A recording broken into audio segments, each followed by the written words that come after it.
En la clase anterior habíamos hablado sobre, en general, el tema de la propiedad intelectual, qué abarcaba la propiedad intelectual. Inicialmente vamos a hacer como que un pequeño recuento para acordarnos. Habíamos dicho que la propiedad intelectual es el macro, ¿no? El marco general. El marco general, y para eso pusimos un cuadrito, ¿no? Donde se veía pues efectivamente que habían dos ramas bien marcadas: la propiedad industrial, que estaba subdividido a su vez en el tema de un derecho marcario y el derecho de las invenciones, y un rubro totalmente, bueno, no totalmente diferente, pero sí que tiene marcadas diferencias, es el tema del derecho de autor, que está referido a las creaciones vinculadas a las obras que tengan el requisito de originalidad para ser consideradas como tal. Entonces hicimos las diferencias que habían entre cada una de estas ramas del derecho. Habíamos visto las similitudes, las diferencias. Entre las diferencias más marcadas que hemos podido encontrar pues es el tema de que el derecho de autor se protege desde el momento de su creación. En ese sentido, desde que la idea es materializada, se protege automáticamente ese derecho. Sin embargo, para el tema de las patentes y el tema del derecho marcario, necesariamente tiene que haber un registro. El registro acá es constitutivo de derechos. Una vez que registro, recién tengo el monopolio para explotar económicamente la marca o la patente, ¿no? En derecho de autor no sucede eso. También habíamos dicho de manera general que una obra protegida por el derecho de autor también válidamente podía ser protegida por un derecho marcario o un tema de diseño industrial en la oficina de patentes. Hicimos también similitudes, diferencias, hablamos sobre la fundamentación económica, social y legal del derecho de autor, que lo que busca es incentivar al creador para que de una forma retribuir el esfuerzo creativo al momento de hacer la obra y de esta manera incentivarlo a que siga creando. Habíamos dicho qué sucedía si es que el Estado, al ser un derecho constitucional, no hacía nada, pues simplemente lo que iba a pasar es que los autores no iban a querer seguir creando. Van a decir, ¿para qué voy a crear si cualquiera puede coger mi creación y puede lucrar con ella? Siempre yo recalco que hace unos años atrás realmente un artista no podía vivir de su trabajo. Ahora, con este tema de los cambios de modelos económicos, definitivamente un creador sí puede vivir de su trabajo. El cine peruano ha crecido un montón y hay otras industrias creativas que, en la medida que el derecho de autor está siendo más arraigado en la sociedad, viven de su trabajo. Ya habíamos hablado que efectivamente es un derecho constitucional y que esa era la importancia en este caso para el desarrollo social, económico del país. Habíamos dicho que el derecho de autor es aquella rama del derecho que protege las creaciones producto del ingenio humano que por su originalidad constituyen obras. Habíamos dicho que tenía características muy particulares el tema de para que algo sea protegido por el derecho de autor. La primera era que no necesitaba formalidades, ¿no? Y que se crea, al momento en que se crea y se materializa, desde ese momento se protege. No necesito registrar. La protección es internacional, ¿no? Como no necesito registro y si tengo forma de acreditar que yo soy autor de una obra, puedo ir válidamente a cualquier país, por más que no tenga registro, y pedir tutela respecto a una obra que estaría siendo vulnerada por un tercero. Eso ya lo habíamos conversado también, ¿verdad? También hemos dicho que la forma de expresión de la idea es lo que se protege. La idea por sí misma no puede ser protegida por el derecho de autor, toda vez que si eso sucediera, lo que estaríamos haciendo es limitando en este caso, el nivel creativo, por decirlo así, para que otras personas a través de una idea puedan seguir innovando respecto a temas de derechos de autor. Eso es lo que habíamos conversado.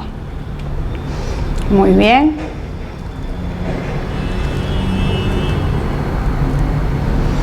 Ejemplos de ideas clásicas, habíamos dicho, ¿se acuerdan que dijimos que la idea de un hombre que posee poderes sobrenaturales y que efectivamente esa idea podía ser individualizada, ¿no?, a través de diversas maneras? Ejemplos muy claros como Spider-Man, Batman, Superman y otros superhéroes que nosotros conocemos en nuestro día a día, efectivamente es lo que hace que una idea no pueda ser protegida por el derecho de autor. La originalidad de esta creación intelectual por sí no está vinculada a un tema de novedad. Si bien algo nuevo podría ser protegido por el derecho de autor, no es que sea un requisito indispensable. Puede ser algo que ya esté siendo utilizado en el día a día, pero el autor lo plasma de una manera tan diferente del resto que existe, que la diferencia de las demás. Entonces esa individualidad que va a tener esta creación es lo que se va a proteger, ¿no?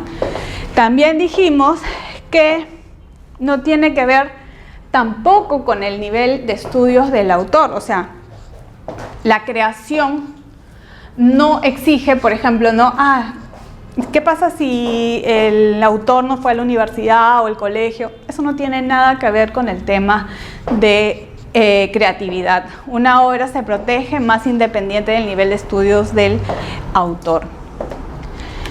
Asimismo, también dijimos que la finalidad estética de la creación o de la obra no tiene nada que ver acá. ¿Por qué? Porque es muy subjetivo. Lo que es bello para mí no es bello para cualquier otra persona. Entonces, de por sí ya el tema de la originalidad es subjetivo. Imagínense si se coloca como requisito adicional el tema de la estética. Entonces, para el derecho de autor eso no es fundamental. Otra diferencia que se me viene a la cabeza en el tema de derecho de autor y marcas, por decirlo así. Por ejemplo, para que un signo distintivo sea, en este caso, considerado como una marca también, o sea otorgado como una marca, el nivel, o sea, tiene que tener no tendría que infringir el tema de buenas costumbres o vinculado a esos temas. En cambio, el derecho de autor no exige que no sea contrario a las buenas costumbres, o sea, simplemente es tan amplio que te permite en arbitrariedad del autor a que presente su creación y nosotros no podríamos observar eso. Se me viene a la cabeza también un caso que es muy conocido, que era el pez Wong, me parece. El pez Wong, por derecho marcario, tuvo un inconveniente, que dijeron no, que podría contravenir las buenas costumbres y todo eso, pero por derecho de autor no tuvo ese problema. El registro por derecho de autor fue otorgado sin ningún tipo de inconveniente, porque, como les dije, la ley no te establece como un requisito que no sea contrario a las buenas costumbres y todo eso, distinto que lo que exige en el derecho marcario.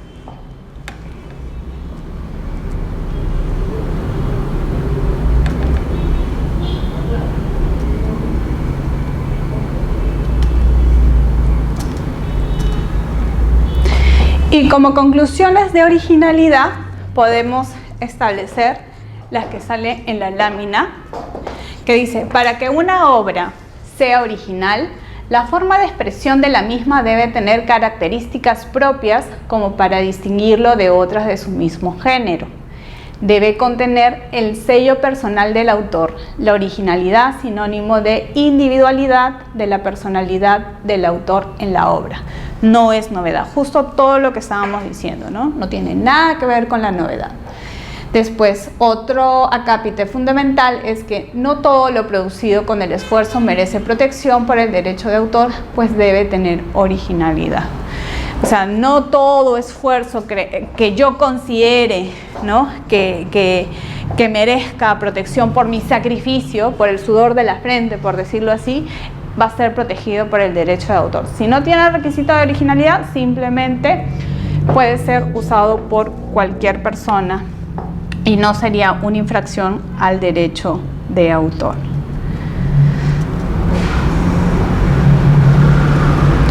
¿Qué es una obra? Habíamos dicho que una obra, el artículo 2 del decreto legislativo 822 define qué creación puede ser considerada como obra. Entonces dice que será como tal toda creación intelectual, personal, original, susceptible de ser divulgada o reproducida en cualquier forma conocida y por conocerse.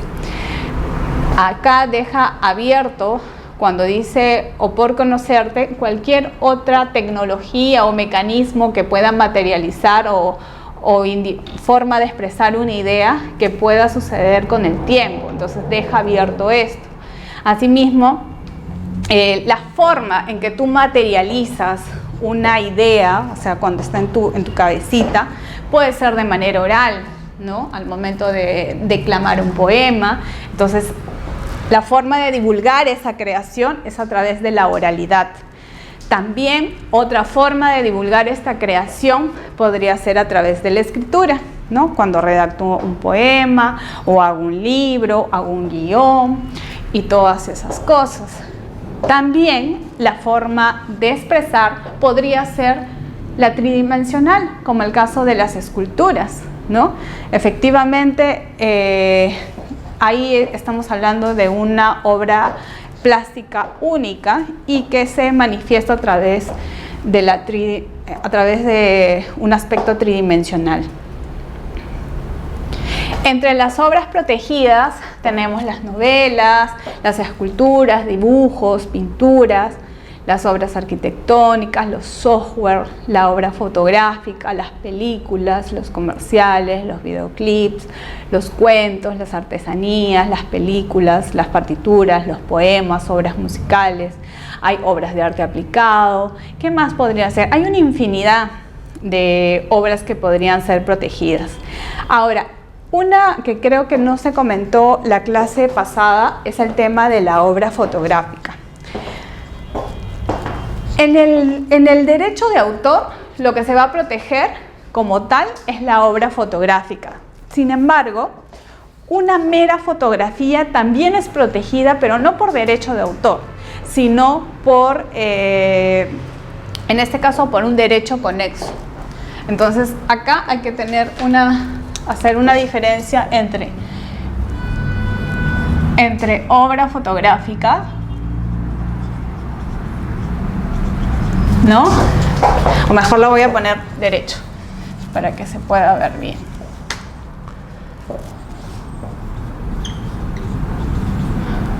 Obra, y acá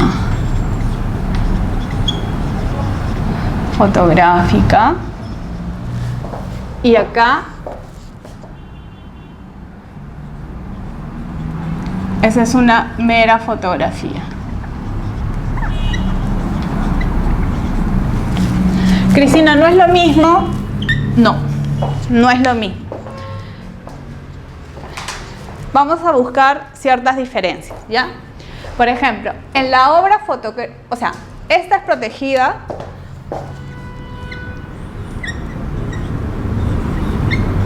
por el derecho de autor, ¿no?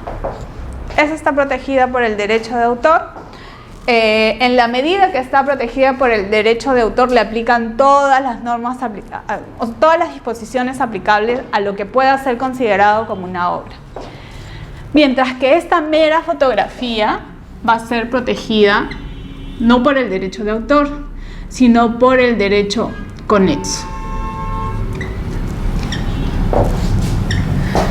Acuérdense, el título de nuestro módulo es, no sé, pues, Ley de Derecho de Autor y Derechos Conexos, ¿ya? Entonces, hay una marcada diferencia, ya vamos a entrar a tallar en las próximas clases cuáles son las diferencias, cuáles son las similitudes, pero en este caso de la obra fotográfica sí es bueno traerlo a colación. Entonces, acá, en la obra fotográfica, ¿qué es lo que les dije que tiene que haber para que cualquier creación sea considerada como obra? ¿Se acuerdan? A ver, piensen, a ver, porque tampoco no es decir así, sino también para que ustedes desde su casa puedan recordar las clases anteriores. Dijimos, para que una creación sea considerada como obra, debe cumplir con uno de los requisitos, que es la originalidad. Entonces, esta obra fotográfica necesariamente más originalidad.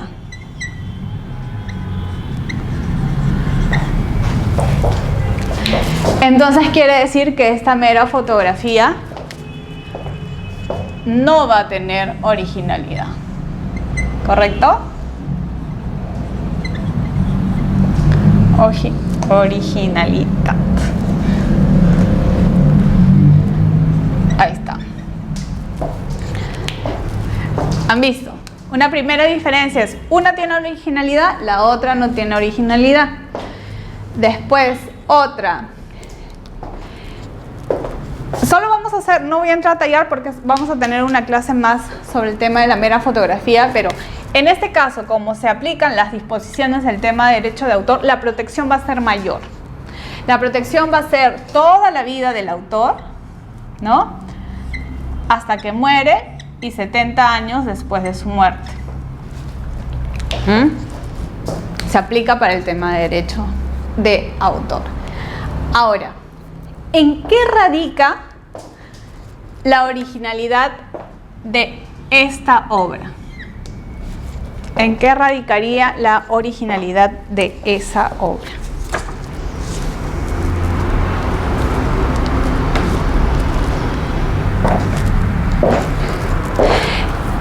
En una resolución, bueno, en varias resoluciones ya acogidas por la Sala, incluso por el Tribunal de Justicia de la Comunidad Andina también, dice que la originalidad en el tema de las obras fotográficas está vinculada más al grado de el ángulo en que el fotógrafo toma la imagen, captura la imagen, las luces que puedan contrastarse al momento de hacer esa captura, el ángulo, la posición, incluso el revelado, ¿no? El revelado que uno pueda tener es de tal forma que lo hace artístico, ¿no? Porque definitivamente si yo tomo una fotografía va a ser totalmente diferente a una persona diestra en la materia. Yo no sé nada de fotografía, yo simplemente tomo una foto, ¡pac!, ya. Pero imagínate una persona que efectivamente sabe de esto, es diestro, vive de su trabajo y no han visto pues que a veces ponen de tal manera la cámara fotográfica que tú dices, ¿de dónde salió esa imagen? O sea, es un fotón. Ya, esa singularidad, esa forma de capturar la imagen en un determinado ángulo, en una determinada posición, con el contraste de las luces o la forma del revelado, o incluso al momento de ponerle los matices, los brillos y todo eso que actualmente hay en el mercado, definitivamente es lo que le va a dar la originalidad. Más allá, porque tú decías, oye, pero si el aparato es lo que, si me compro una buena máquina, la foto siempre me va a salir bonita. Pero cuando estamos en esos casos donde, por ejemplo, cuando yo simplemente tomo una foto sin nada verificar ni nada artístico, estamos frente a este supuesto, la mera fotografía, ¿no? Y cuando, en este caso, cuando plasmo mi individualidad, mi forma de expresión, trato de que tenga mi sello personal esa fotografía, estamos de una obra fotográfica. Usualmente cuando, no sé, pues siempre yo les digo, ya, si tomo una fotografía a mi plato de comida, ¿es una obra fotográfica? No necesariamente, ¿no? Tendría que analizar los elementos que les he dicho anteriormente para ver si es que efectivamente califica como una obra fotográfica. Eso es algo que yo les quería comentar, ¿no? A ver, otra obra que les quería comentar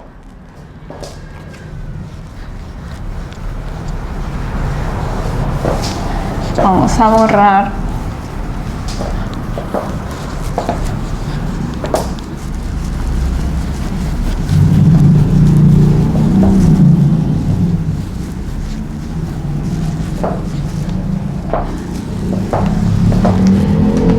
¿qué entienden por obra audiovisual? ¿Qué es una obra audiovisual? Ya dijimos que es una obra fotográfica, entonces si alguien le dice, oye, ¿y esto se protege como una mera fotografía o como eso? Tienen más o menos, en virtud de los criterios y todo eso, pues detectar si están frente a una obra o simplemente una mera fotografía. Ahora yo les digo, ¿qué es una obra audiovisual? El decreto legislativo 822, en este caso, a ver, define qué es una obra audiovisual.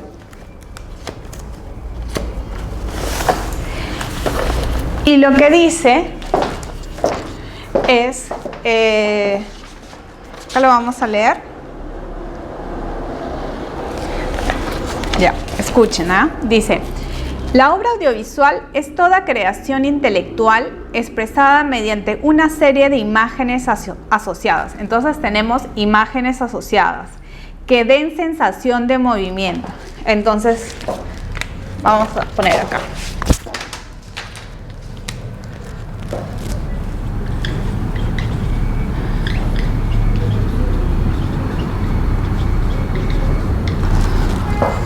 Vamos a poner acá obra audiovisual y acá producción audiovisual. En principio son dos cosas totalmente diferentes. Entonces, a diferencia de lo que les decía, que la originalidad no está definida en la ley de derechos de autor, hay ciertos aspectos o ciertos conceptos básicos que sí lo están.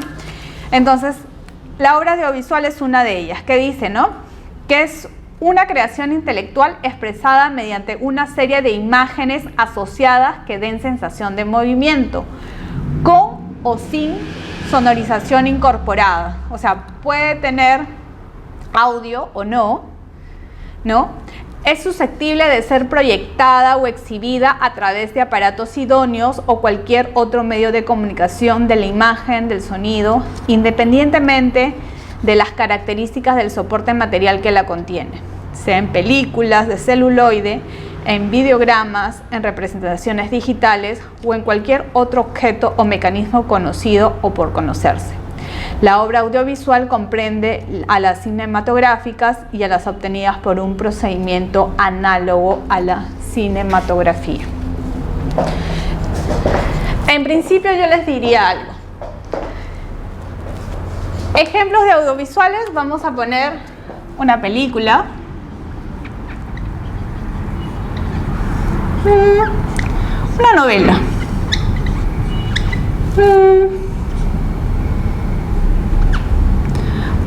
Una publicidad, un spot publicitario.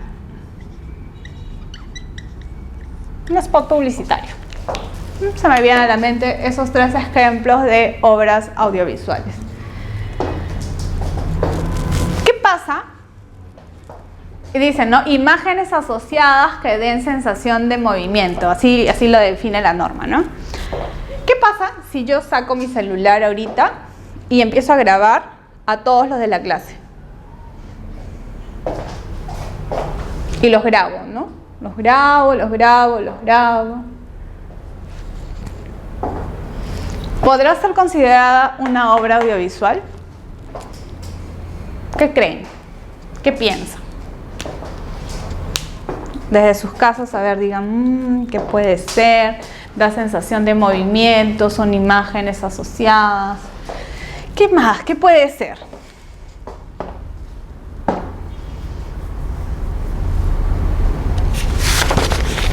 ¿Qué creen que puede hacer la diferencia entre grabar un hecho, una situación,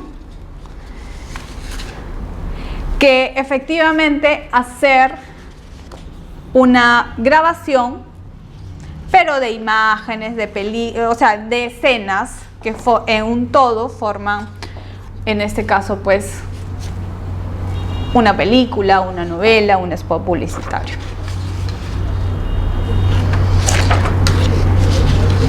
Acá, al igual, acuérdense que dijimos que para que sea obra, entonces, ¿qué requisito tiene que tener? Ya, entonces, acá los tres deberán cumplir con el requisito de originalidad. Entonces, más o menos, ya se están abriendo luces de cuál podría ser la diferencia entre una obra audiovisual y una producción audiovisual. Entonces, más o menos por un tema de lógica. Si esta tiene originalidad, este no tiene originalidad.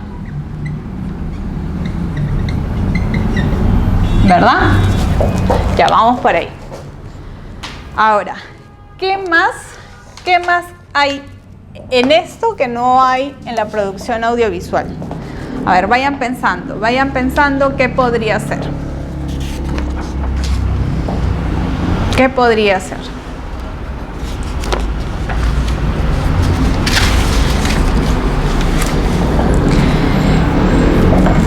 Acá, en este requisito de originalidad, ¿qué hay? ¿Cuáles son los elementos, por ejemplo, de una película que podría ser por sí sola, de manera individual, protegida por el derecho de autor, pero por sí sola?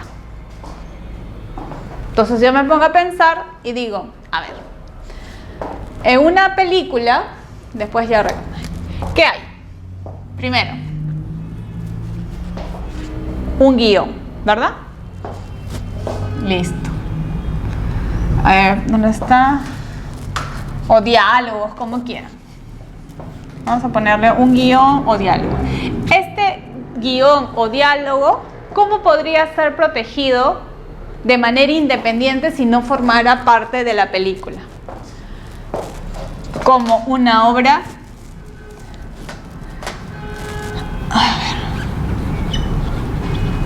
literaria. Los libretos pueden ser protegidos por el derecho de autor como una obra literaria, ¿no? Entonces tenemos un primer elemento.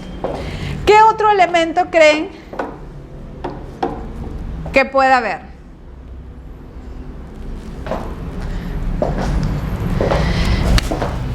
En la obra literaria podemos tener acá, ya dijimos, ¿no? El guión, el argumento también. ¿Qué más? Usualmente, las películas, ¿solo hay escenas o también hay obras musicales? También, ¿verdad? También hay obras musicales. Muy bien. Entonces, ¿y las obras musicales, si no están incorporadas en la película, independientemente pueden ser protegidas por el derecho de autor? Sí. Entonces, acá tenemos obras musicales. De por sí estamos viendo que en las películas ya están entrando más de una obra protegida independientemente por el derecho de autor, ¿no? Las obras literarias, las obras musicales. Ahora, ¿qué más podría haber en una película? Imagínense si estamos en una obra, en un dibujo animado. Si estamos con un dibujo animado, definitivamente podríamos tener un tercer elemento. ese tercer elemento, ¿cuál sería? El dibujante, pues los dibujos, ¿no? Entonces tendríamos acá una obra artística, o no una, sino un conjunto de obras artísticas, ¿no? El diseño, Minnie, Mickey y todo eso. Porque ¿quién lo hace? Una persona, o sea, esa creación, esos bocetos lo hace una persona natural, un artista, ¿no? Y a su vez hay otros elementos que forman una unidad creativa, y esa unidad creativa es lo que... Ya, este es un ejemplo, ya como estamos en películas, vamos a decir, tiene mínimo 2 obras independientes. Es la unión de 2 o más obras. Imagínense que sea, aparte de la obra musical por acá, imagínense que sea una obra donde haya coreografías. Usualmente cuando hacen los bailes de la India y todo eso, ¿no? Ya, entonces acá podría haber coreografía, ¿verdad? La coreografía también es protegida por el derecho de autor de manera independiente, más allá de la película. Entonces, vemos que la obra audiovisual es la unión de varias obras independientemente protegidas por el derecho de autor, pero se funden de manera tan única, que forman una unidad creativa. Esta unidad creativa que forma parte de esto es lo que le da la originalidad.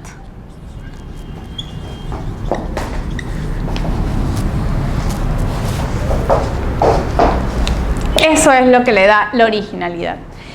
Hay muchos casos. Hubo un caso de un programa, ustedes la mayoría son más jóvenes que yo, y de hecho que no lo han visto, pero hace unos años atrás estaba muy de moda el tema de los talk show, ¿no?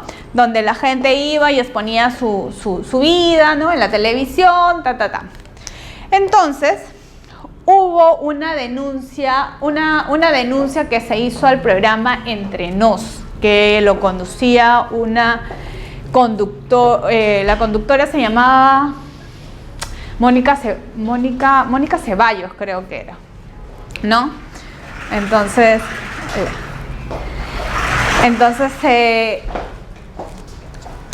para no perdernos, vamos a hacer acá una recopilación nada más. Estábamos poniendo de unas obras específico, estábamos diciendo, para no perdernos, cuál era la diferencia entre una obra audiovisual y una producción audiovisual. Habíamos dicho, por ejemplo, que las obras audiovisuales, la norma lo define y podemos tener ejemplos claros de obra audiovisual como las películas, las novelas, un spot publicitario, etc. ¿Y cuál era la diferencia entre una obra audiovisual y una producción audiovisual?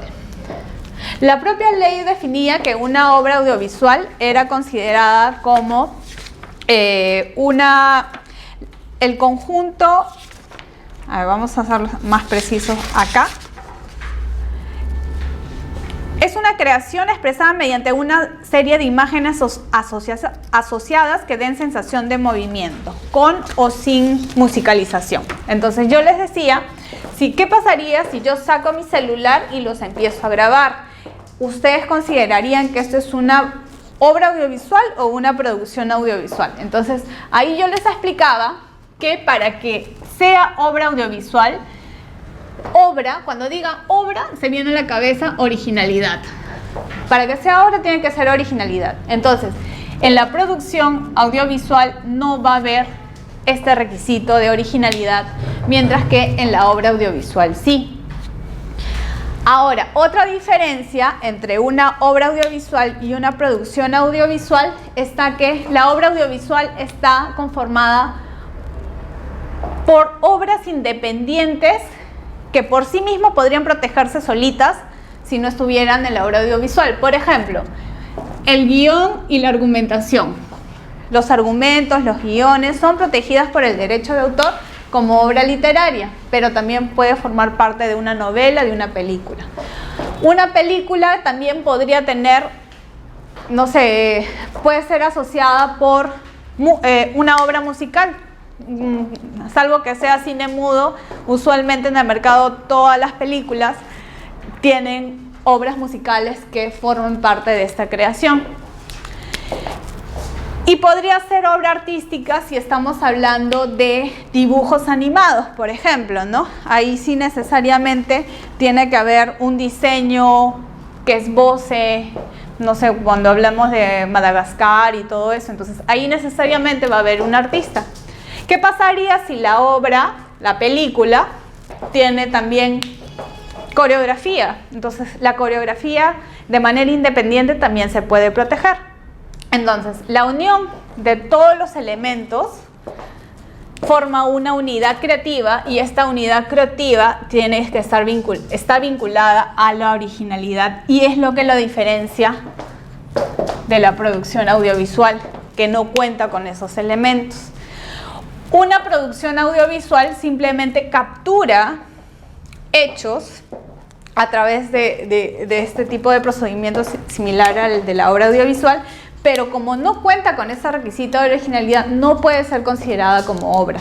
También se protege, pero no por derecho de autor. Ya después lo vamos a ver. Entonces, por ejemplo, los partidos de fútbol. Este es el ejemplo clásico de los partidos. Cuando hacen la transmisión los canales de televisión, no es considerada como una obra audiovisual, sino como una producción audiovisual. Entonces, básicamente esa es la diferencia.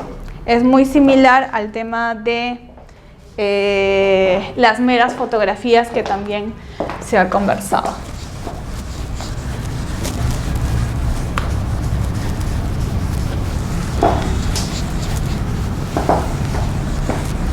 Otra obra también que considero que por la naturaleza de la misma es importante que hablemos, es de manera muy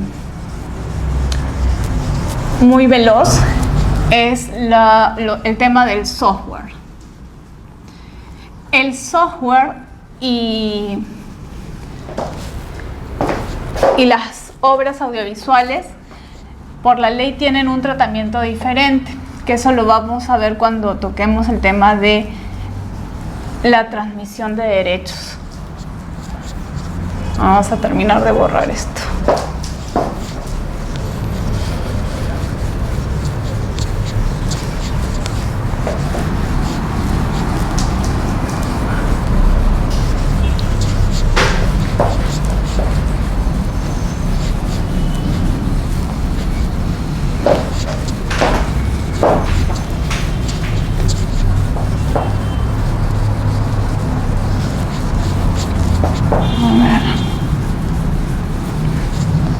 ¿Se ve ahí la diapo? Creo que sí, ¿no? A ver, ya está.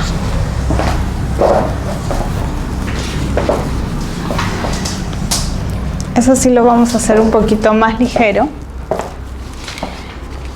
El tema de los programas de ordenador.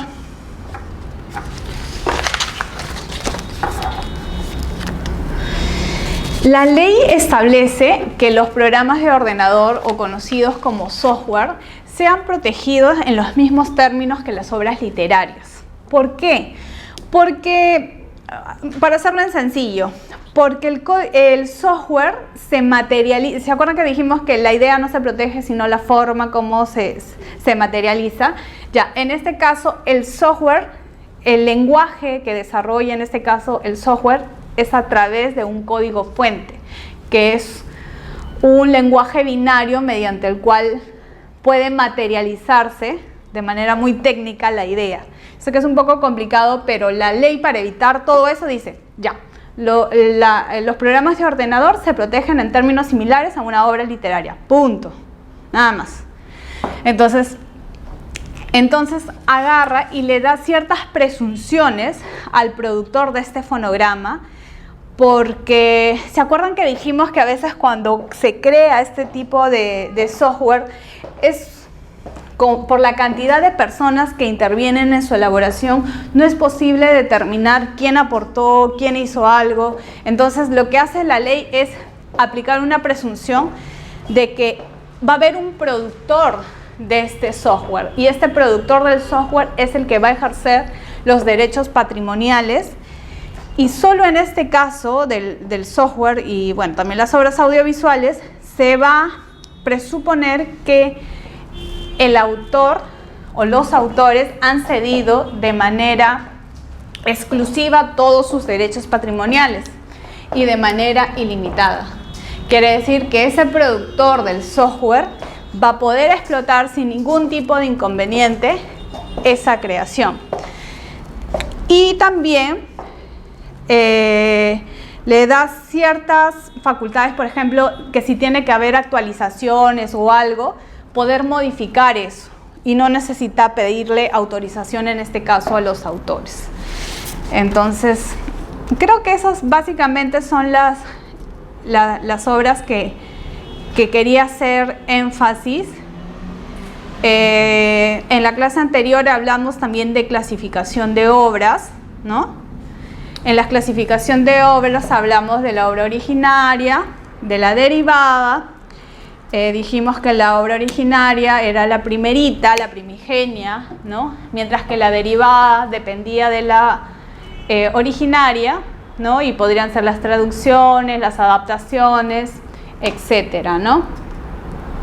Hicimos también las conclusiones sobre la obra derivada, que tenía que tener siempre una autorización previa y por escrito, y que si no la tenía estaría cometiendo una infracción, y que el autor de la obra derivada debe respetar los derechos que en este caso pueda tener el autor de la obra primigenia, ¿no? Y sus derechos del autor de la obra derivada se protegían en igual plazo.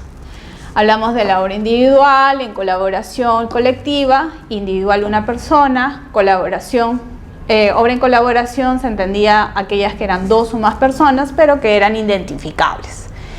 Y sus aportes podían también ser identificados, ¿no?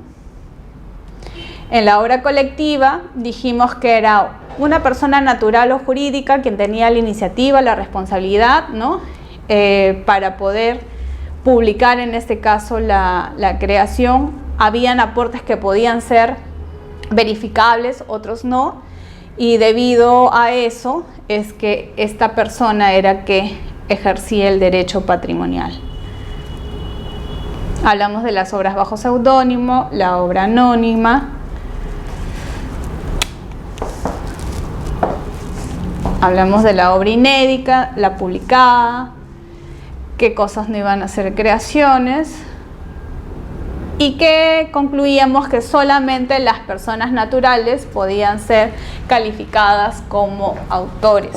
O sea, incluso me parece que hubo un caso de un gorila, del selfie de un mono, que creo que se los mostré, y que ahí quedó establecido ya entre las últimas instancias judiciales de que en la medida que el selfie se lo tomó el animal, no recaía ningún tipo de derecho reclamable, ¿no? Ahora, sujetos de derecho podemos dividir entre qué es el autor y titular. Primero dijimos que el autor siempre va a ser la persona natural que realiza la creación, ¿no? La autoría está referida al reconocimiento del creador de la obra. Entonces acá válidamente podría decir cuál es la diferencia entre el autor y el titular.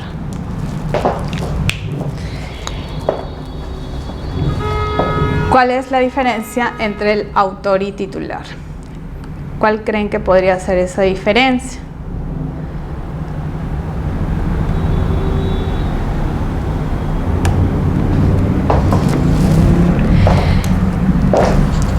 Acá queda muy claro que el autor siempre va a ser la persona natural, y como tal va a ser quien puede ejercer los derechos morales y patrimoniales respecto a su creación. Es el que se encuentra facultado para ejercitar en la práctica sus derechos. Y esta titularidad puede ser clasificada de dos formas: una titularidad originaria y una derivada. Como su propio nombre lo dice, originaria, podemos asociarlo como originaria, original, el primerito. Entonces, siempre el autor, persona natural, va a ser el titular originario. Siempre, porque es el autor.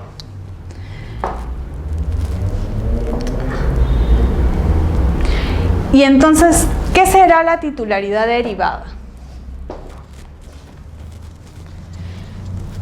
La titularidad derivada es aquella que va a surgir por razones distintas a la creación. No entiendo, Cristina. Razones distintas a la creación. Quiere decir que va a recaer siempre sobre terceros. O sea, no va a ser el propio autor, porque si no sería la originaria. A ver, espérate.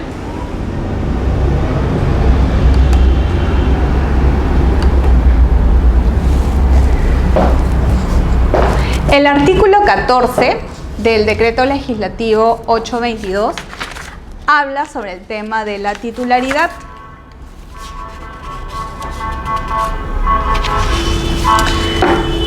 Antes de pasar, dijimos ya, esta es la titularidad derivada. La titularidad derivada va a ser que surja por razones distintas a la creación. Quiere decir que este autor le va a ceder sus derechos, ojo, solamente derechos patrimoniales. Los derechos morales no, solo patrimoniales. Y al ceder estos derechos patrimoniales puede ser a otra persona natural o puede ser a otra persona jurídica.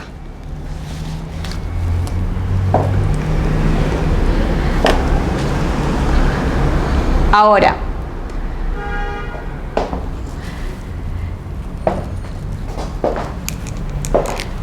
no sé si ustedes dicen, bueno, si es una titularidad derivada, la persona jurídica efectivamente puede ejercer estos. Es muy común que la finalidad de un autor es que su obra salga y sea publicada y sea explotada y pueda venderlo a terceros para que puedan lucrar, para poder hacer merchandising, lo que sea. Entonces, es ahí donde está la explotación económica.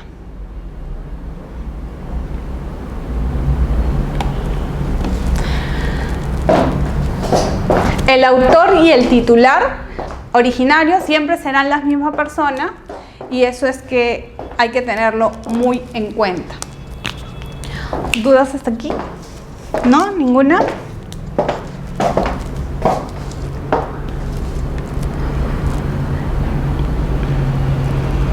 Titularidad según el tipo de obra. ¿Se acuerdan que dijimos que habían obras en colaboración? En colaboración es cuando habían dos o más personas. Dos personas se juntaban, no sé, pues hacer un proyecto, un cómic, ¿no? Por decirlo así. Uno hacía el guión y el otro hacía la caricatura. Se juntaban y salía el cómic. Ahí la ley establece que los titulares originarios, o sea, claro, los titulares originarios, como son dos, siempre van a recaer en ellos, ¿no? Y deberán ejercer los derechos, sean morales o patrimoniales, de común acuerdo. ¿Qué pasaría si nunca se ponen de acuerdo? Porque al inicio, cuando uno se junta con alguien, todo, no, que sí, que no, que yo no te voy a traicionar, que no sé qué, que no sé cuánto. El problema es cuando ya alguien tiene éxito, más éxito que otro, quiere explotar las cosas de otra manera. Ahí empiezan los problemas. Ahí empiezan los problemas. ¿Y qué pasaría ahí? Si tienen que hacerlo de común acuerdo. La ley dice de que si, en este caso, los coautores tienen problemas para el momento de querer explotar, tienen que acudir a la autoridad. Tienen que acudir a la autoridad para que pueda resolver. Esto tenía una modificación el 5 de septiembre, en el cual dice, en caso de desacuerdo, las partes podrán acudir a la Oficina de Derecho de Autor, en este caso la Dirección de Derecho de Autor, la cual emitirá resolución en los términos de 15 días hábiles, convocando previamente a una conciliación. Contra la resolución que resuelve el desacuerdo entre las partes, podrá imponerse únicamente a recurso de apelación dentro de los 15 días hábiles siguientes de su notificación, el cual deberá ser resuelto en el plazo de 15 días hábiles, en este caso por la sala, ¿no? Entonces, si hay problemas, tienes que acudir a la autoridad para ver cómo solucionan eso. Y en caso de no llegar a ningún acuerdo, la autoridad decide. Ahora, si los aportes son divisibles o la participación de los aportes pertenecen a géneros distintos, por ejemplo, en el ejemplo, el otro es el guión y el otro es la obra artística, entonces sí son divisibles, así que calza ahí. Cada uno puede explotarlo económicamente. Por ejemplo, si yo soy el dibujante, puedo hacer, no sé, pues, ese dibujo lo puedo plasmar en folders y de ahí venderlo. Entonces estoy haciendo reproducción y no tendría que pedirle autorización al otro que formó parte del cómic, porque es mi propio aporte, no fui yo el creador. Entonces, pero no debe perjudicar la explotación de la obra en común. En el ejemplo, ¿qué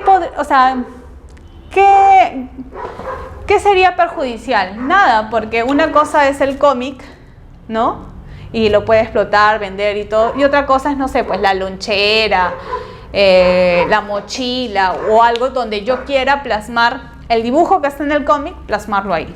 Entonces, ahí no habría mayor problema y podría ejercerlo de manera independiente, si en este caso sin pedirle permiso al otro coautor de la obra primigenia.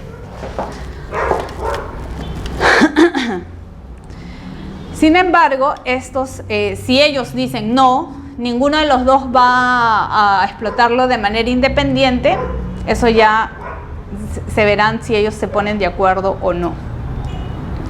¿Qué pasa con las obras colectivas?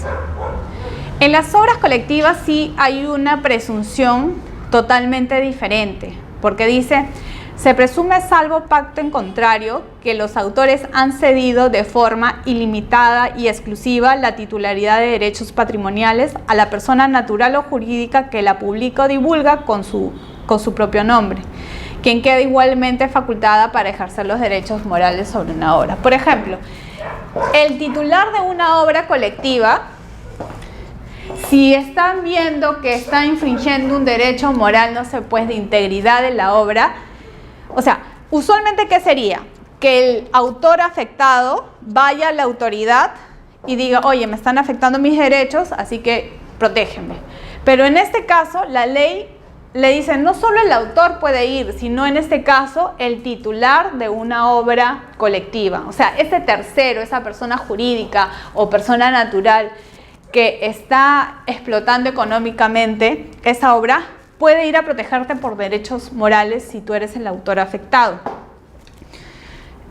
Entonces, eso es importante tenerlo en acotación, ¿no?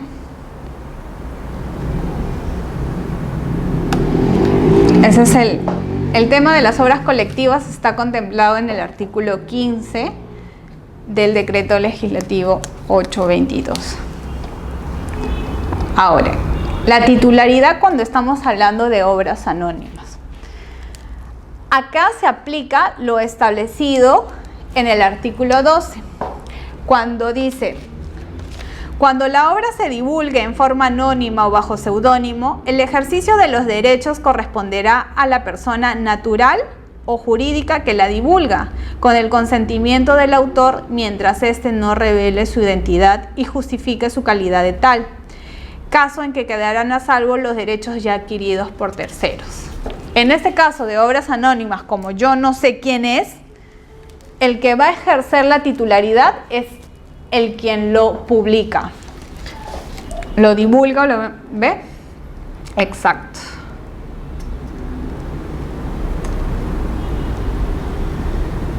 Cuando hablamos de obras derivadas, que eso también lo mencionamos la clase anterior, el autor de una obra derivada es el titular de los derechos sobre su aporte.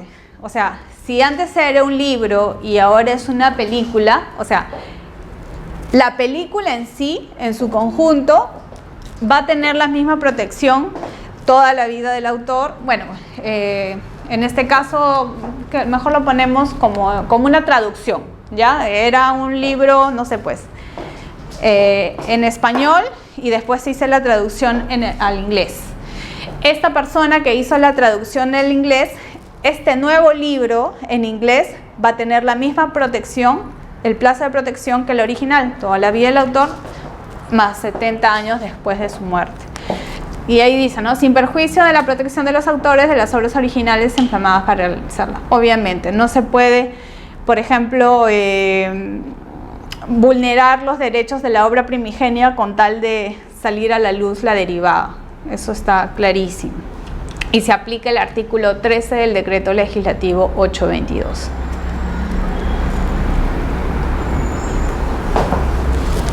Ahora, ¿qué pasa en las obras realizadas bajo contrato de trabajo o por encargo? La ley te dice, esta es la regla general. O sea, si tú en el marco de tus funciones realizas una obra, ahí vamos a poner ahí un ejemplito, vas a aplicar esta regla general que está contemplada en el artículo 16 del Decreto Legislativo 822. Si no hay estipulación contractual expresa, o sea, si tú no firmaste ningún contrato donde tú digas voy a ceder mis derechos patrimoniales, pero si tú no has firmado nada de eso, lo que se va a entender o se va a presumir es que la obra ha sido cedida al patrono comitente en forma no exclusiva, o sea, no exclusiva. Uno con eso. 2. En la medida necesaria para sus actividades habituales en la época de la creación. Dice, el empleador o comitente puede divulgar la obra y defender los derechos morales en cuanto sea necesario para la explotación de la misma. Acá se me viene a la mente un caso que tuvo el Indecopi, más o menos, así que no me acuerdo bien. Era que, claro, el autor era un trabajador de una minera, ¿sí? Era el trabajador de una minera que le pidieron que haga un dibujo de un duende para un boletín, ¿ya? Imagínense que su jefe le digo, o me dice, Cristina, estamos en el 2017, ¿ya? Me dice, Cristina, oye, queremos sacar un boletín, no sé, pues de temas de la minera, ¿no? De la minera. Entonces, haznos un dibujito, pues, ¿no? Tú que sabes dibujar, mentira, porque no sé. Pero entonces, ya, yo hago el dibujo, ¿no? El duendecito, todo, porque era de la minera. Era un Muki se llamaba la obra. Y este Muki sale, pues, en su boletín de noticias. Bacán eso, entonces. No hubo ningún contrato, solamente todo fue verbal. Si bien él es mi trabajador, pero a mí no me paga para hacer eso. Sino, por ejemplo, yo soy abogada, ¿no? Y me paga, pero simplemente como algo fuera de mis labores normales, me dice eso, pero ya yo se lo doy, ¿no? Bacán. Aquí yo tendría que aplicar esto. Porque esto está realizado bajo, en este caso, bajo mi contrato laboral. ¿Ya? Imagínate que soy abogada, diseñadora, no sé, todo junto. Pero no firmé nada. Entonces, entiendo que le he cedido a mí, en este caso a la persona que me contrata, pero de manera no exclusiva. O sea, quiere decir, si no es no exclusivo, es que no solamente él puede utilizarlo, sino que imagínate que pega mucho ese dibujo. Yo puedo utilizarlo y explotarlo en otro lado porque no es exclusivo. ¿Qué había pasado? que en el 2018 hay como una feria de esta minera, por decirlo así, no es 2018, es en el ejemplo nomás para no perderme. Hay una feria de trabajadores y dice, oye, miren, el boletín fue un éxito el año pasado, ¿qué les parece si el dibujito que hizo Cristina le hacemos un muñeco? Oye, sí, qué buena idea, que esto, que el otro, Pero yo ya no trabajo con ellos, yo me voy a otro lado y nada. Entonces ellos cogen, sin mi permiso, y hacen este muñeco. Entonces, lo que decía, en este caso, la persona que contrata es, oye, lo hizo bajo una relación laboral y fue para un boletín del año 2017. Entonces, ¿qué resuelve la sala? Aplicando lo que dice la comisión, aplicando lo que dice ese criterio es, muy bien, en principio, acá tienes una primera infracción. Esta era una obra artística, en este caso 2D, ¿no? Era un dibujo. Y este ya era un tridimensional porque era un muñeco. Y esto es una obra derivada de la primigenia. Yo nunca te autoricé que tú hagas una obra derivada y no tienes mi autorización previa y por escrito. Ahora, a eso súmale que dice, en la medida necesarias para sus actividades habituales en la época de la creación. La época de la creación fue el 2017. Entonces, tú solamente podrías utilizar esta forma de expresión para otros boletines realizados, no sé, pues, en el periodo 2017, pero no para 2018. Y por eso se declara fundada la denuncia, porque no tenía autorización para esta obra derivada y adicionalmente porque el periodo y en la época de la creación fue el año 2017, no el 2018. Entonces, es bien restrictivo ese tema y esta es la regla general, si es que tú no tienes ningún contrato de trabajo. Así que siempre a veces a las empresas es bueno que tomen en consideración cláusulas de propiedad intelectual para que eviten tener problemas futuros por denuncias. Y en este caso el autor ganó a su ex empleador y fue fundada la denuncia. Me imagino que obviamente ya no lo han vuelto a contratar. Entonces, nada, esa es la regla general. Muy bien. A ver, ¿qué pasa con esto?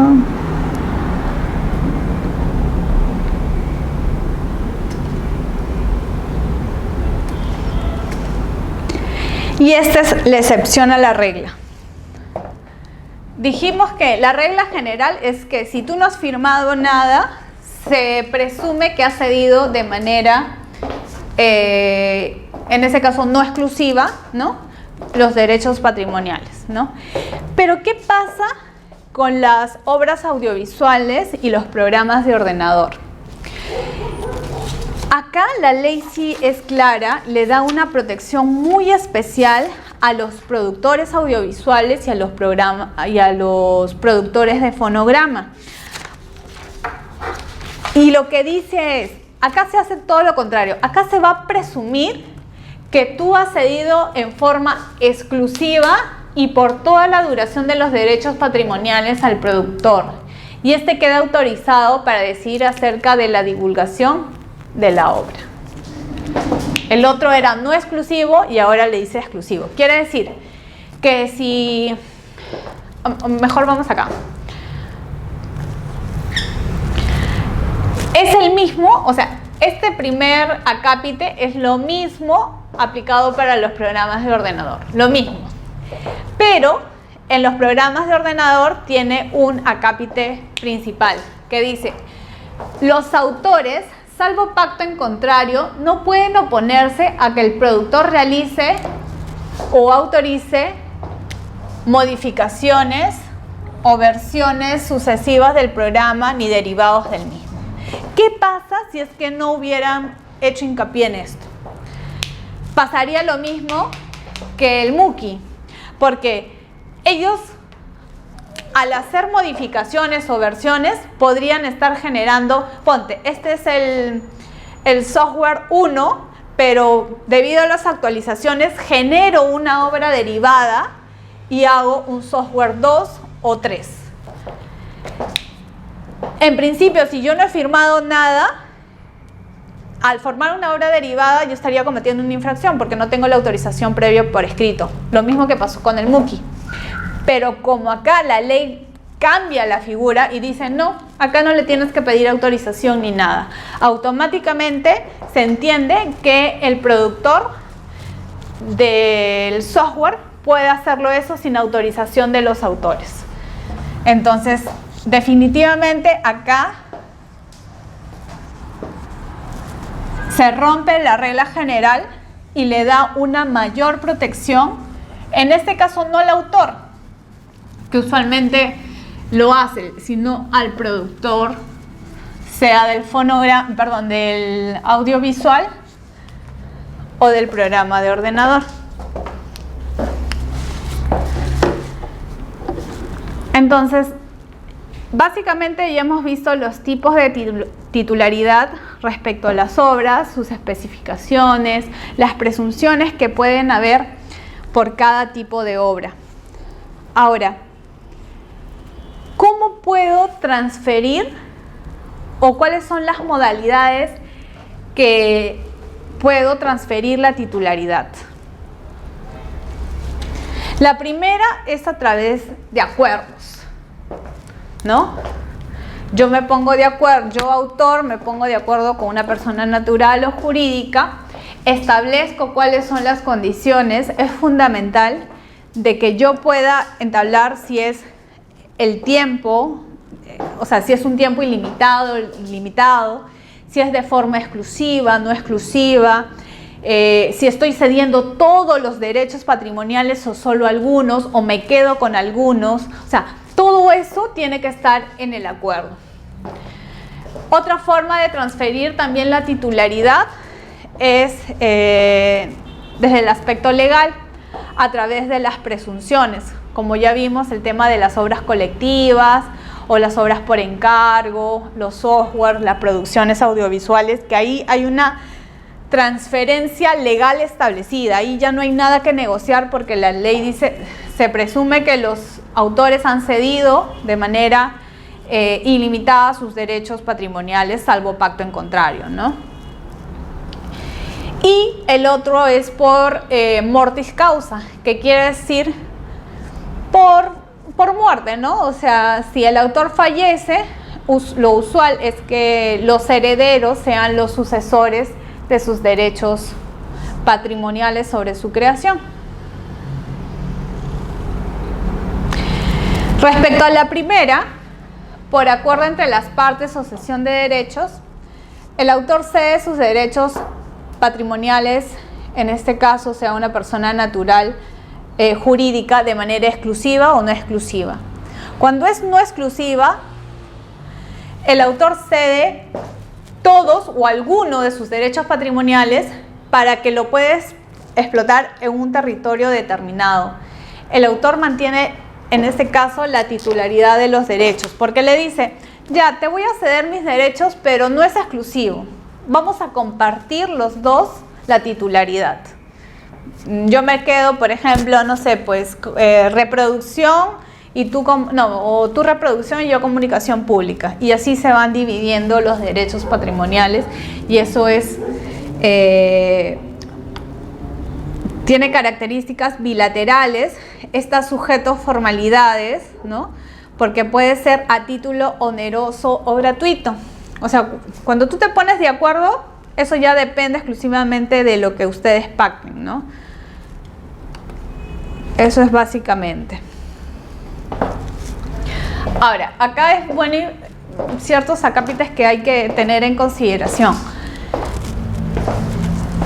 Si tú no pones nada, ¿no? O sea, si en el contrato ya pues te tocó un abogado malazo y no hicieron un buen contrato y no tuvieron en cuenta el tiempo, la duración, si es gratuito, oneroso, la ley aplica presunciones directamente. La primera es, si en tu sesión no dice nada, se va a presumir que es oneroso, o sea, que te van a pagar. 2. Si no se hubiera expresado el ámbito territorial, se tendrá por tal al país de su otorgamiento. Por ejemplo, si yo tengo mi obra, yo firmo mi cesión de derechos en Lima, ¿ya? Pero me olvidé de poner en el documento si yo podía hacerlo, podía ir a Colombia, Chile o esto a explotar la obra. Y yo digo, bueno, pero ya lo hablamos verbalmente y hemos quedado de acuerdo. No.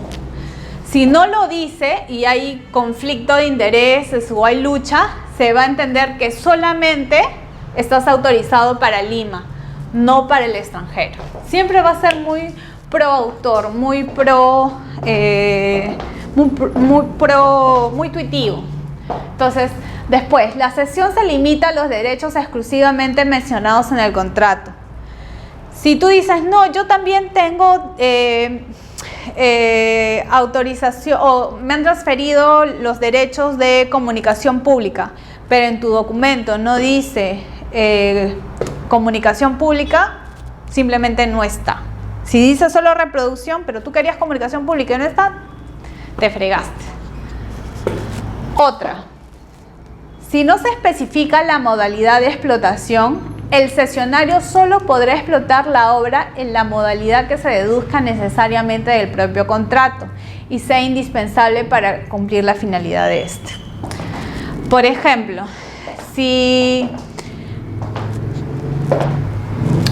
me cedió los derechos de distribución de la obra, pero para eso yo tenía, o sea, la finalidad era que yo lo reproduzca, no sé, pues en un CD para después distribuirlo, y yo necesariamente necesito para distribuir, fijar esta obra en un soporte, válidamente puedo hacer una interpretación sistemática del contrato y decir, oye, para distribuir primero tengo que reproducir. Entonces, si bien no está en el contrato, verificando todas las condiciones del contrato, se entiende que para lograr la distribución primero tengo que reproducir. Entonces, mi finalidad es reproducir y distribuir. Entonces ya, como que la ley te dice, ya, está bien, vamos a hacer la interpretación, una interpretación finalista, y si estás autorizado, en este caso, para explotar ese derecho patrimonial. Pero es muy engorroso, es muy complicado, se tiene que ver caso por caso.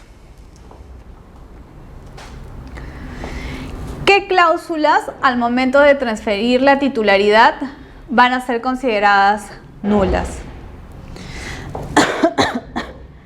Por ejemplo, va a ser nula la cesión de derechos patrimoniales respecto del conjunto de obras de un autor pueda crear en el futuro, a menos que estén claramente determinadas. Lo que te dice la ley es que tú no puedes ceder derechos de obras que todavía no creas. O sea, tú tienes que tener ya la obra materializada para después disponer de ellas. Pero, ¿cómo vas a ceder de obras que tú puedas crear en el futuro? Es imposible, ¿no? Salvo, y ahí a menos que estén claramente determinadas en el contrato. Hay que tener un nivel de precisión que la verdad es complicado, y es por eso que se considera como nulo si es que tú pactas eso. Otra cláusula que son consideradas nulas es cualquier tipo de estipulación con la cual el autor se comprometa a no crear alguna obra en el futuro. Imagínate que te dicen, ya Cristina, te contrato para que hagas esta creación, pero en la cláusula número 10 te estoy condicionando a que nunca más vuelvas a hacer una creación. Y yo en mi desesperación, porque me están ofreciendo buena plata, yo agarro y digo, ya está bien, y acepto supuestamente, ¿no? Esa cláusula es nula. O sea, yo podría seguir creando porque la ley me autoriza. Entonces, ahí el perjudicado sería la persona que redactó y todo eso, pero se pone como no puesta. Entonces, y nada, básicamente eso. Esas son las formas de transferir la titularidad. Entonces, ya sabemos que una cosa es ser autor de una obra y otra cosa es ser el titular de la obra. Son dos cosas totalmente diferentes.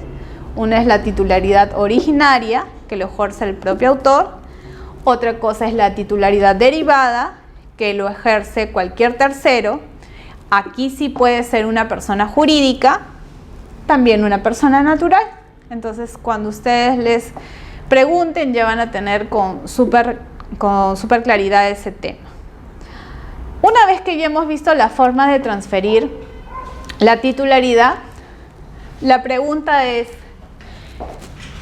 ¿con qué tipo de facultades cuenta el autor de una obra? Ya más o menos a lo largo de estas clases se ha podido escuchar sobre derechos morales y derechos patrimoniales. Y debido a la naturaleza de cada una de ellas, están vinculadas con bienes jurídicos totalmente diferentes.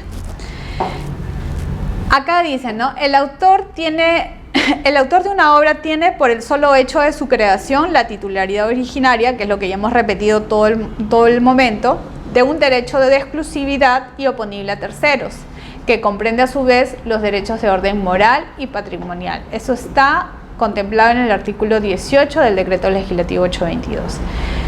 Ahora, ¿qué protegen los derechos morales? Los derechos morales están más vinculados a la protección del autor en relación a su obra. La lista de derechos morales lo encontramos acá, en el artículo 22 del Decreto Legislativo. Este tipo de derechos tiene características muy particulares. A diferencia de un derecho patrimonial, el derecho moral, va a haber una lista ya, pero no puede ser transferible. Yo no puedo transferir derechos morales. Yo no puedo decir, ya, te cedo mi derecho moral de paternidad. O decir, ya, voy a decir que tú has creado esa obra y te voy a ceder mi... No puedes hacer eso.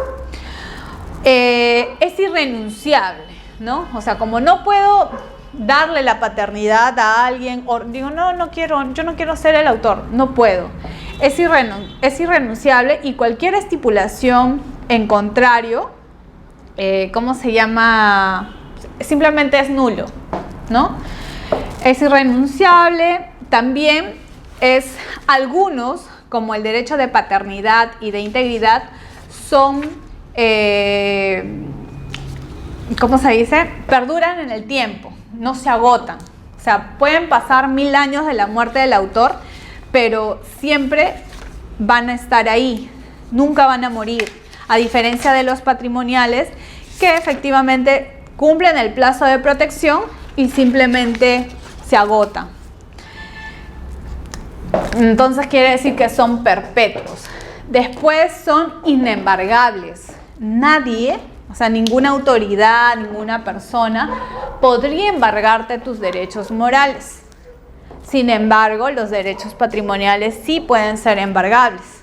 Esa es una diferencia. Entonces decimos que son inalienables, inembargables, irrenunciables, imprescriptibles. O sea, quiere decir que si tú quieres accionar por un derecho, no es que tienes un plazo determinado para accionar, no. O sea, no prescribe las acciones que puedan iniciarse sobre estos derechos morales. En la práctica, la ley te establece una lista de cuáles son los derechos que considera como derechos morales. En el día a día, los derechos morales, no sé si más usuales al momento de cometer infracciones, tenemos los de paternidad, los de integridad. Sí, básicamente esos dos son los que tienen mayor demanda de denuncias administrativas ante la dirección ante la Comisión de Derecho de Autor. Entonces sí hay que tener en cuenta eso. ¿Cómo está?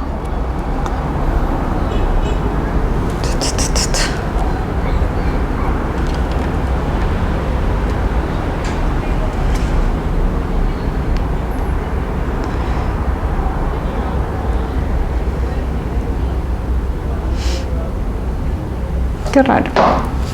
No quiere pasar. Ya vamos a empezar por el primer derecho, que es el derecho moral de divulgación. Acá la ley dice qué se entiende por derecho de divulgación, ¿no? Básicamente, divulgar está más o menos vinculado a cómo el autor quiere que su obra sea puesta en conocimiento del público. La ley lo define así, ¿no? Corresponde al autor la facultad de decidir si su obra ha de ser divulgada y en qué forma. En caso de mantenerse inédita, el autor podrá disponer por testamento o por otra manifestación escrita de su voluntad que la obra no sea publicada mientras esté en dominio privado. Ahora, el derecho de autor, un ejemplo de esto. ¿Qué pasa si yo como autor de una creación, por testamento, le digo a mis herederos, no quiero que lo publiques? ¿Ya? No quiero que lo publiques. Entonces, mientras esté en dominio privado, quiere decir, después de la muerte del autor, hasta 70 años después de su muerte, como el autor por testamento ha pedido a sus herederos que no se divulgue su obra, no lo pueden hacer. Sin perjuicio de ello, pasado el plazo de protección, sí se podría divulgar la misma. Pero en el plazo de protección, como hay un pedido expreso, no. Entonces, eso hay que tenerlo mucho en cuenta, ¿no? Ese es el derecho moral de divulgación.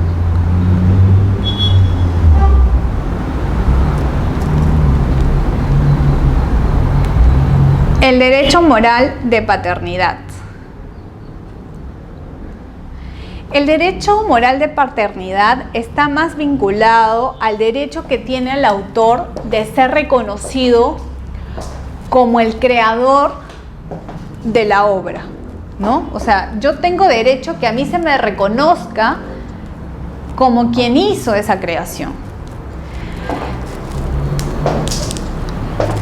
Este derecho moral de paternidad también lo que le permite es, por ejemplo, si el autor no quiere ser identificado, ¿no? Es la forma como él dice, ya, si no quiero que se me reconozca como tal, bueno, entonces quiero sacarlo de forma anónima, ¿no? Pero es la forma como él quiere que sea reconocido de manera determinada o no de su creación. Acá dice, el artículo 24 dice, por el derecho de paternidad, el autor tiene derecho de ser reconocido como tal, determinando que la obra lleve las indicaciones correspondientes y de resolver si la divulgación lo hace con su nombre, bajo seudónimo o signo o forma anónima. Justo lo que le decía, ¿no? O sea, la ley dice, es potestad de él, exclusivamente de él, elegir la forma. Ahora, este derecho paternidad es el que más denuncias administrativas tiene, porque está vinculado mucho al tema de plagio. ¿Por qué? Porque, por ejemplo, si yo tengo mi tesis, estoy haciendo mi tesis o un trabajo de monografía en la universidad, ya, este es mi artículo, y este es internet, entonces, no sé, pues, clase de derecho tal. Y yo el tema que estoy desarrollando lo encuentro en internet. y yo lo que hago es copiar y pegar esa creación en mi trabajo. Y empiezo a hacer, ¿no? Copiar y pegar, copiar y pegar. Pero puede ser que yo ya no lo quiero copiar textual, sino que empiezo a parafrasear, lo empiezo a adornar. Si esto es así, lo empiezo a hacer de otra manera, ¿no?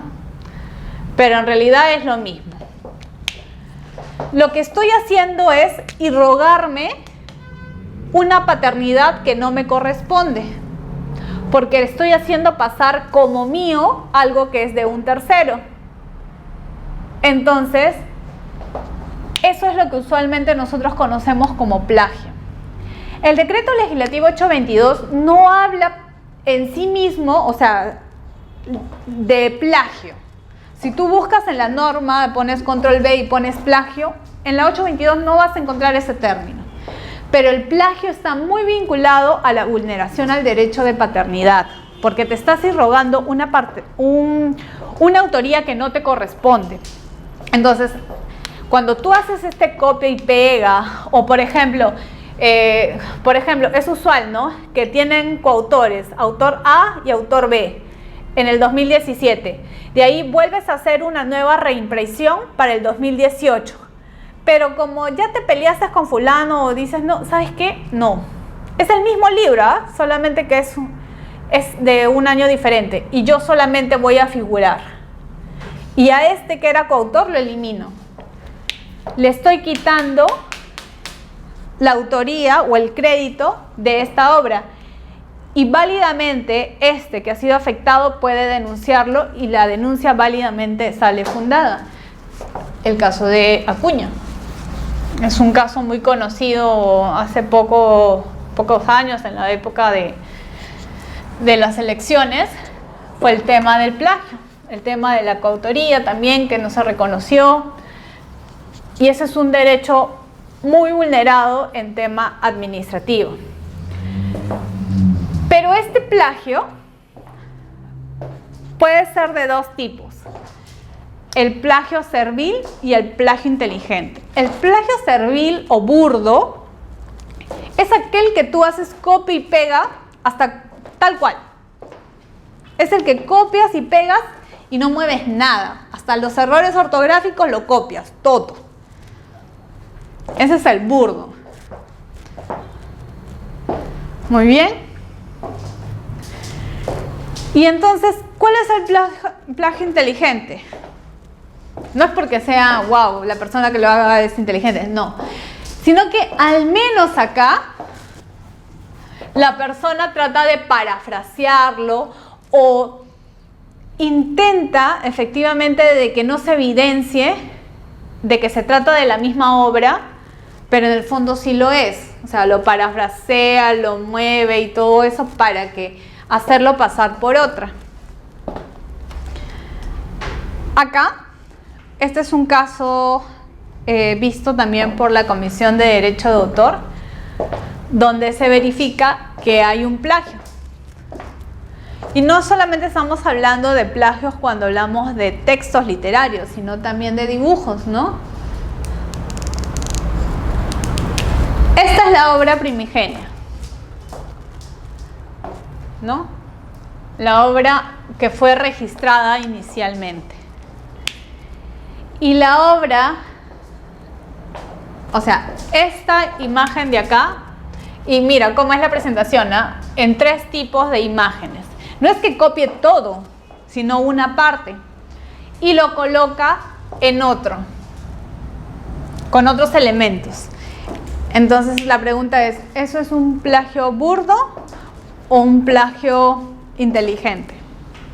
A mi criterio es un plagio inteligente, porque si bien ha copiado tal cual esto, la imagen primigenia, le ha puesto mayores elementos que por sí solos podrían ser originales, y ha tratado de maquillar su plagio y hacer creer que se trata de una obra totalmente diferente, cosa que en el plagio burdo no le interesa, simplemente lo copia tal cual. Es, por ejemplo, cuando haces... Sí, definitivamente, sí. A ver.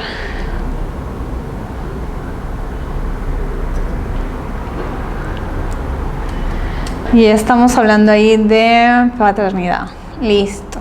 Entonces cerramos ahí el tema de paternidad. Entonces ya vamos cuántos derechos. Derecho de divulgación, derecho de paternidad. Y ahora nos toca hablar sobre la vulneración al derecho de integridad.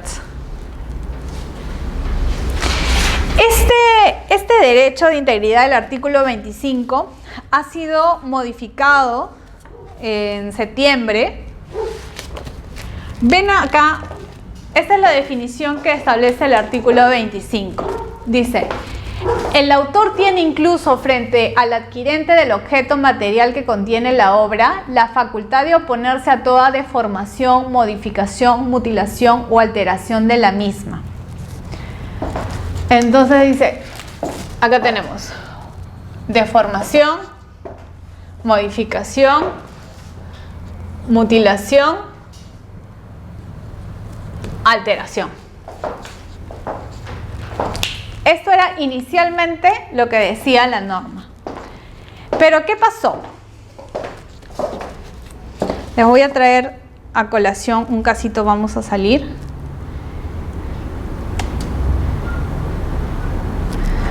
A ver, a ver.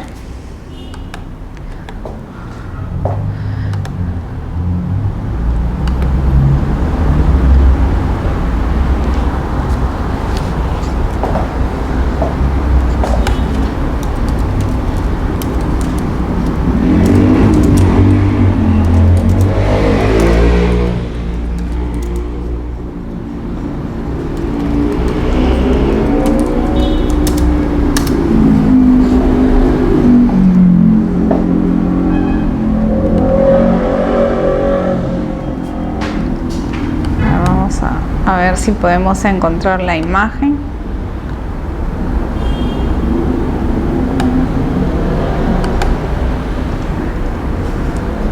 Fue una noticia muy sonada el tema de los murales que había pasado, creo que ahí ya por la tapa, ¿no? Acuérdense, eran 4 elementos que decía.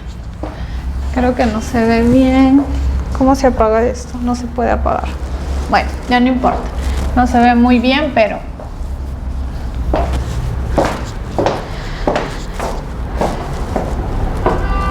La imagen de arriba es cómo se veía el mural, ¿no? Pero ¿qué pasó? En virtud de una ordenanza, la Municipalidad de Lima ordenó que se pintaran todos los murales. Entonces, el autor, el artista, lo que hizo, sintió que su derecho había sido, que su obra había sido afectada porque fue borrada sin su autorización, sin nada. Acudió al Indecopi y el Indecopi, después de hacer un análisis exhaustivo de lo que decía el artículo sobre integridad, le dio la razón. A rasgos generales, como la norma decía, ¿se acuerdan que les puse ahí 4 elementos? A ver, ¿dónde está? Aquí está. Decía deformación, modificación, mutilación y alteración de la misma. Pero, vamos a ver. ¿Cómo podría calzar? A ver. ¿Mutilaste la obra? No mutilaste nada, la borraste. A ver, no calza como mutilación. ¿La deformaste? No, porque la obra ya no existe, o sea, no, se borró todo. Entonces, ¿alteraste la obra? Bueno, es que ya no hay obra porque se borró. ¿Destruiste la misma? Es muy probable que sí, porque ya no está.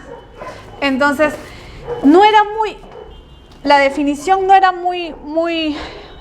alteración, no había destrucción ahí. Entonces, tenía esos 4 elementos, modificación, mutilación y alteración. Pero lo que tú habías hecho per se era destruir, ¿qué pasó? Destruiste la obra, porque ya no había obra. Pero eso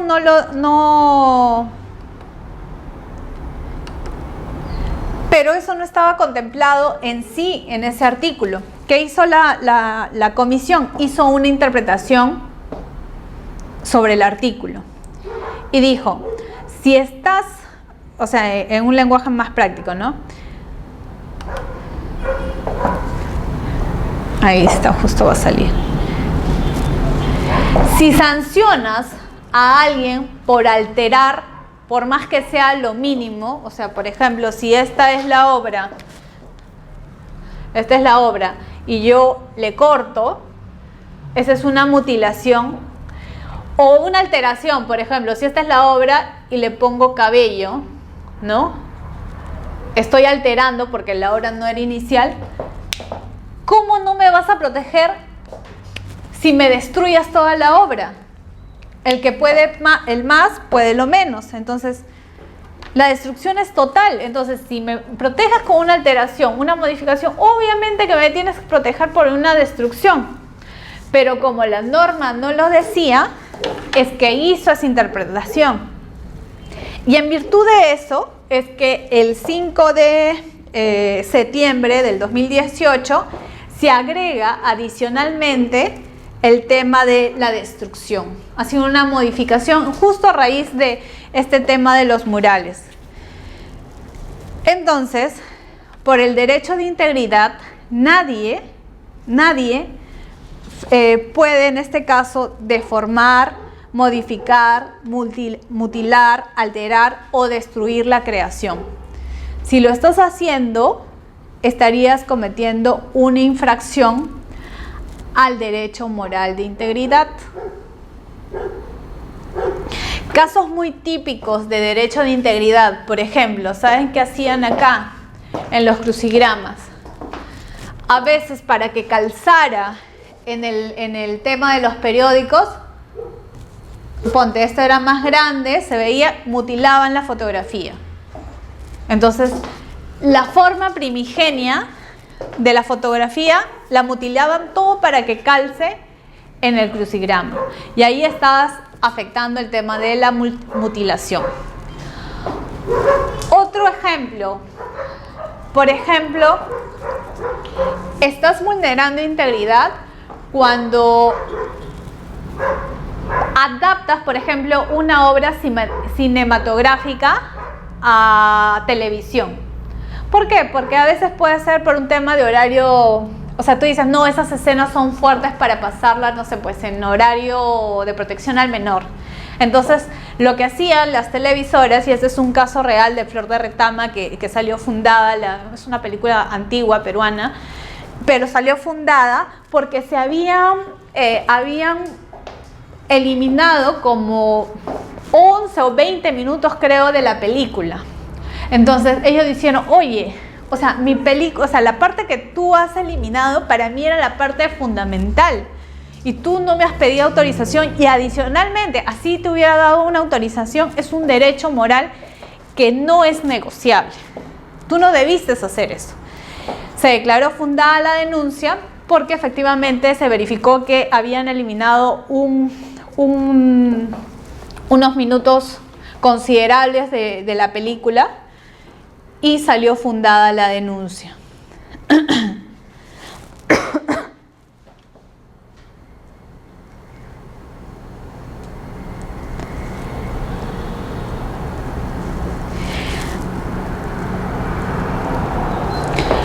Una diferencia que debemos considerar, por ejemplo, es que, por ejemplo, en otras legislaciones te piden que esa deformación, mutilación o modificación adicionalmente cuente con requisitos adicionales. Uno, que es atente contra el decoro de la obra. O sea, adicionalmente esa mutilación no solamente es mutilar, recortar o alterar, no, sino que adicionalmente eso atente contra el decoro de la obra o la reputación del autor. Entonces, En la legislación peruana, nuestra legislación nacional no te pide como requisito que tú acredites que estás atentando con el decoro de la obra o la reputación del autor. En mi opinión personal, creo que no está mal que se requiera eso, porque a veces no necesariamente una simple modificación o algo puede acarrear una afectación, ¿no? Otra cosa es que al momento de tú hacer esta modificación o algo, vayas en contra del decoro de la obra. Por ejemplo, hay un caso en Colombia de un centro comercial que tenía una escultura. Esta es la fachada del centro comercial, donde tenía una escultura, y con el transcurrir del tiempo, por fenómenos naturales, se empezó a deteriorar y se empezó a destruir. Lo que dijo el autor de esa creación, le dijo: oye, centro comercial, yo restauro esta obra, yo quiero restaurarla, porque ya se está deteriorando y esto que lo otro. Y el centro comercial dijo: no, porque vamos a hacer una remodelación del centro comercial y esto que el otro, así que no. ¿Y qué hizo? Lo terminó sacando. Entonces, ahí no solamente, y ahí válidamente, por ejemplo, si no nos, ya imagínense de que simplemente no se destruye o no se saca. Tú podrías decir, ¿hubo deformación? Sí, efectivamente hubo deformación, porque si bien fue por el tiempo, tú no tuviste la previsión para cuidarlo. 2, el hecho que tú lo tengas, mi obra que era tan majestuosa, tan lujosa, no sé, por decirlo de ese modo, tú has permitido que mi obra sea lo más paupérrimo que pueda ser porque no le has dado el cuidado que se merece. Entonces vas en contra del decoro de mi obra. Entonces ahí le das mayores herramientas para que tú puedas decir: sí, pues no, hay una vulneración y esto que el otro. Otro, o la reputación del autor. Un ejemplo que me decían, por ejemplo, la canción, la obra musical de Pedro Suárez Vértiz, Me Levé, ¿no? Es una Me Levé. Imagínate que alguien lo utilice, pero para promocionar temas de drogas. Entonces tú vas a decir: oye, yo podría decir, ¿no? Autor, yo me siento ofendido o siento que están yendo contra mi reputación porque están asociando mi obra musical a un tema de drogas, y yo en la vida he querido que mi obra musical esté vinculada a eso, ¿no? Entonces ahí tú podrías decir, efectivamente, no estás transmitiendo la forma en que yo, autor, quería que mi obra salga, en este caso, al público. Pero ¿qué pasa si yo no, o sea, si no tuviera estos requisitos? ¿Qué pasa si yo, autor, mismo sé que mi obra solamente va a estar en un espacio, por un tiempo limitado, en una exposición temporal? O sea, yo mismo soy consciente de que en esta exposición donde me han invitado a participar y donde voy a poder hacer murales, solo la exhibición del mural va a ser de, no sé, pues de 20 o 30 días. Pasados los 20 o 30 días, si yo sabía que eso iba a desaparecer, yo podría decir: estás yendo contra o sea, no es una destrucción o esto que el otro. Sí, lo has deformado, pero vas en contra del decoro de la obra. No, porque tú mismo sabías que esa obra ya no iba a estar. Entonces, como que creo que le da más herramientas a la legislación actual para que pueda, en este caso, el propio autor disponer de los soportes donde va a estar contemplada su creación, por más que sea de manera momentánea. Y me parece que estas ya son las últimas.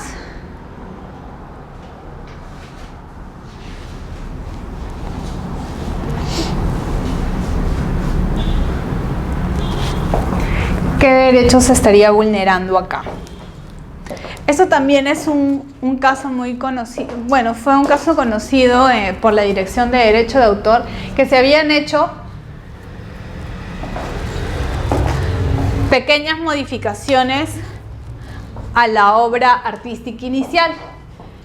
Entonces nosotros decíamos, esta es la inicial y esa es la infractora, por decirlo así, ¿hay ahí infracción al derecho de integridad? Porque ha sacado algunos elementos propios de la obra primigenia y lo ha hecho de manera única. Yo considero que acá no solamente hay integridad, sino también habría reproducción, definitivamente. Porque acá, imagínense, el Perú está acá y ha modificado la forma de cómo los elementos estaban estructurados inicialmente. ¿Podría considerar como una obra derivada sin autorización, sin previa autorización? O sea, es una obra infractora, una derivada infractora, sí, si es que no tiene autorización, sí, definitivamente. Pero incluso, yo ahí justo lo estoy viendo y quiere hacerlo pasar por otra, sí, podría ser paternidad también, plagio. Así es que él se atribuye.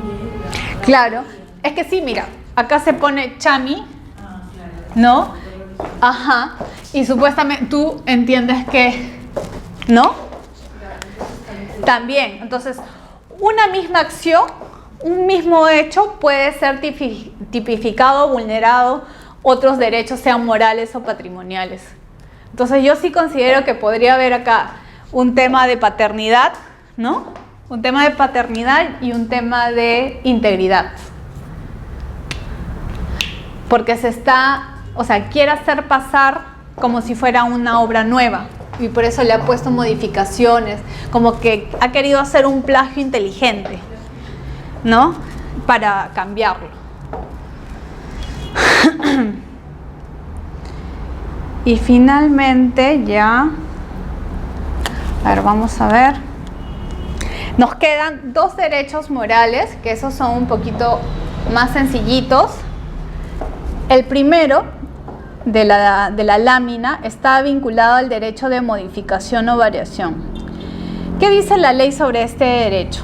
Que el autor puede modificar su obra en cualquier momento, aun si ya ha sido divulgada, respetando los derechos adquiridos por terceros, a quienes debe indemnizar por los daños y perjuicios que pudiera ocasionar. Modificación o variación. Por ejemplo, me sale más fácil con obras literarias. Una novela que yo tenía ya está listo para salir al mercado, y yo a último momento estoy indecisa sobre el final y quiero, ya cuando está a punto de salir, digo, no, voy a variar el final, ¿ya? Entonces, yo puedo hacerlo antes de que salga al mercado, por decirlo así, o después. Pero si es después, ojo, que tengo que responder si hay personas que salen perjudicadas por la decisión que yo tomo, como pueden ser las editoriales, no sé. Entonces, las editoriales podrían ir en contra de mí, porque yo, si bien tengo el derecho de hacerlo, también tengo el deber de responder si mi decisión afectó a otras personas. Entonces no es solo que, el autor va a hacer lo que quiere. No, ya, puedes hacer lo que quieres, pero si tu decisión causa consecuencias económicas en terceros, tienes que asumir esa responsabilidad. Eso es lo que nos dice, ¿no? Por eso dice, y deberá indemnizar por los daños y perjuicios que pudiera ocasionar a terceros. ¿Qué dice? La otra es retiro de la obra del mercado. El autor puede disponer el retiro de la obra del mercado en cualquier momento. El derecho se extingue con la muerte del autor.